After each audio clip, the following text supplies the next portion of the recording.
Zdaj pa, dame in gospodje, je pa čas za eno prekrasno, prečudovito damo. Jaz bi rekel takole zdaj, ne? V Sloveniji sta od teh starejših manekenk in fotomodelk legend dve zares znani. To sta Nina Gazibara in pa Bernarda Marolt, ne? Anka Senčar, mislim, da je žal pokojna. In vedno me moti, da se pa na to ta tretjo, ne, ki je pa po mojem ekspertnem mnenju vedno znova en malo pozabila. Ne. Ona je pač v mladosti bila top manekenka, potem je to malo prenehala in je zdaj na stara leta v narekovajih prišla nazaj in ona dela več, kot je delala kadarkoli, snema, se slika, potuje po svetu, skratka, postaja jet set modnega sveta. Tisti, ki je ne poznate, boste spoznali zelo, meni je v izjemno čas, da lahko pozdravim po Skypeu v živo, res eno orang babo po domače povedano, ne, gospo Inezo Sotlar. Gospa Ineza, živijo, lep pozdrav! Živjo sem, čau, kako smo? Se vidimo? Vidimo, super. Kako ti je bil všeč ta napovednik? Tole z masko je bilo zelo zanimivo, zato ker sem tudi jaz marsikaj počela in sem probala, kaj lahko sem naredim. Tako da je bilo zelo super. Na kar se tiče napovedi zame, hvala Isto. Aha. Ti, daj mi povej, Ineza, a imam prav to, da ljudje tebe premalo poznajo, glede na to, kako dobro in fenomenalno zgleda za svoja leta. In to mene prav jezi, ne? Jaz sem rekel, da se ne poročim s tabo, da boš Ineza Gartner, ali se moraš sled za Playboy, ali moraš se zapletiti s Pahorjem, ne vem, kaj hudiča se dogaja, da ti nisi top shit, da te torej cela Slovenija ne pozna, ker ti si to zaslužiš, ti si Ineza, ti si čudovita, ne? Veš kaj, Isto, te prvo hvala. Veš, kako bom rekla? Lej, vedno vse to prav čas. Vse se zgodi z momentom, ta prav moment, stvari grejo po pravi poti in to je to. A veš, ker ne želim biti muha enodnevnica, ne? Zato počas to gradim in to je meni pomembno. Ampak Ineza, daj mi povej, zdaj ko si začela res na polno se slikati, fotografirati, pa glede na to, da tvoje telo, bodimo iskrena, ni več telo 20-letnice, ne?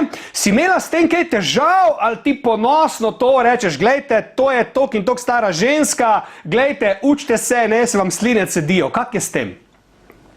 Tako ti bom rekla Isto, kar se tiče žensk po 50. letu, normalno.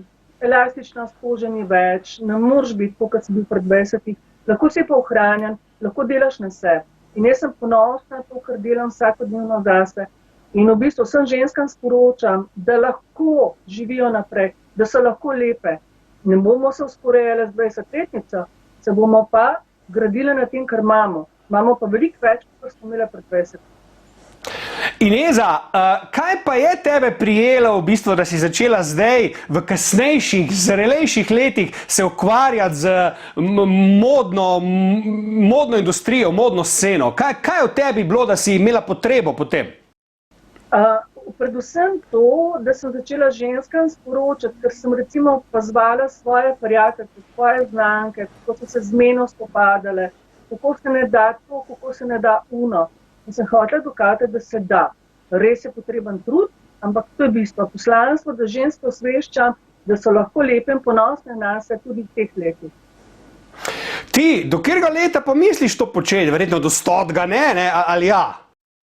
Ja, jaz mislim to početi, ker dokler bom pač zmogla, ne, ker recimo poznam modele 90 let stare, da so fenomenalne ženske zgledajo, tako da gre tudi industrija v to smer, ker normalno, veš, drugače, če ti promoviraš kremo za 50-letnice, pa si 50-letnica, kot da to promovira kremo recimo 20-letnica. Če ti gledaš recimo to reklamo za kremo, ki dela 20-letnice, si rečeš, boljši, itak, se ima napeto kožo, to me nič koriste. Če pa to promovira 50-letnica ali pa za telo, ali pa karkoli, to je pa druga pesem. Ti, Ineza, kaj pa recimo ta obsesija mladine s starejšimi ženskami? Ti občutiš, kaj je to recimo, koliko imaš na dan prošenj takšnih in drugačnih od mladih fantov, ki bi te radi peljali nad oblake? V bistvu to vsakodnevno, ampak jaz to vzamem tako za hec, oziroma jih potem postavim na realna tla, dokler pač vedno so meje, ne? Vedno so meje, kdo s kom. Jaz pravim, približno ista leta, to je najbolj. Kar se pa fantov tiče, normalno, da imajo domišljijo. Lej, jaz jim to domišljijo prepuščam, samo malo da vprašam režija, koliko še imamo? Aha, mine za minuto pa pol še imava, torej lahko še vprašamo 2-3 stavke. Daj mi povej, zdaj recimo ti si znana po tem, da rada potuješ. Delaš te fotoshootinge po celi Jugoslaviji, Evropi in tako naprej, zdaj moraš pa doma zaprta. Si kaj živčna? S čim se sproščaš, da ne znoriš? Ne, nič nisem živčna. Veliko sem lahko sama s sabo, ker to mi je zelo pomeni, pa lahko sem v kontaktu z naravo, pač to, kar imam doma. Imam tudi drevesa doma, grada, rehnin jih objamem, veliko kontakta. Mislim, zdaj lahko dobim tiste, prej sem bila s fakti, je bilo manj tega, zdaj sem pa res lahko sama s sabo. Ti, kaj pa kakšna ljubezen je, kaj na obzorju, kakšna ljubezen, kaj zaljubljena, te kdo tako dobro osvaja, da boš pa vendarle klonila pa šla z njim na zmenk, ali smo tu še kar na Ice Cold Queen in ne pustiš nobenega zraven?